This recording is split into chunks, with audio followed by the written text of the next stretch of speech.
இங்க வானதி பாத்தீங்கன்னா, நம்ம பாண்டி அவங்களுக்காக வாங்கி வச்சிருந்த பைக்க பார்த்தும் கூட, எனக்கு டாக்டர் குடுத்த பைக் தான் புடிச்சிருக்கு அப்படின்னு சொல்லியும், நம்ம பாண்டியும் பாத்தீங்கன்னா மனசு கஷ்டப்படுவாங்க. அதே நேரம் ஃபர்ஸ்ட் நீங்க இருந்து வண்டி எடுத்து கிளம்புறியான்னு கோவப்படையும், வானதியும் பாத்தீங்கன்னா வண்டி எடுத்துட்டு போயிருவாங்க. இங்க நம்ம சோழன்னு பாத்தீங்கன்னா வீட்டுக்கு வந்த இடத்துல நம்ம சேரன் பேசாததுனால, நம்ம சோழன் பாத்தீங்கன்னா என்னண்ணே கோபமா இருக்கியா? இவன் தான் பைத்தியக்கார மாதிரி பேசுறான்னா, நீயாவது சொல்லுண்ணே என் மேல கோவம் இல்லல்ல அப்படின்னு கேட்க, உடனே சேரன்னு பாத்தீங்கன்னா அவன் உண்மையதானே சொல்றான்.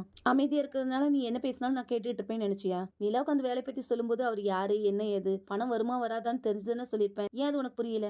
அப்புறம் எப்படி எனக்கு பணம் வாங்க தெரியாதா? பணம் வாங்க தெரியாம தான் உன்னையும் தம்பிகளையும் வளர்த்தியானா? இனியாவது யார் மனசையும் கஷ்டப்படுற மாதிரி பேசாதுன்னு சொல்லி நம்ம சோழன் கிட்ட சொன்னா, சோழன்னு பாத்தீங்கன்னா நீ கஷ்டப்படுவான்னு நினைக்கலனே. ஆனா என்ன நிலாவுக்கு எதுவும் பிரச்சனை வந்துருமோ? நிலா மறுபடியும் இந்த வீட்டை விட்டு போயிருவாளோங்கிற பயம் தானே. இனிமே உன் மனசு கஷ்டப்படுற மாதிரி நான் எதுவும் பேச மாட்டேன்னு மன்னிப்பு கேட்டுக்கிட்டு இருக்கேன். நம்ம சந்தாவும் பாத்தீங்கன்னா கால் பண்ணி நம்ம சேரன் கிட்ட எனக்கு 3 நாள்ல கல்யாணம் எப்படியாவது இங்க இருந்து என்ன கூட்டிட்டு போங்கன்னு சொல்ல, சேரன் பாத்தீங்கன்னா வீட்டுல இருக்க எல்லார்கிட்டயும் கொடுத்த வாக்கு அவங்களே மறந்துற போது நம்ம மட்டும் எதுக்கு நியாயமா நடந்துக்கணும், நான் போய் அவளை கூட்டிட்டு வரேன்னு சொல்லுவாங்க.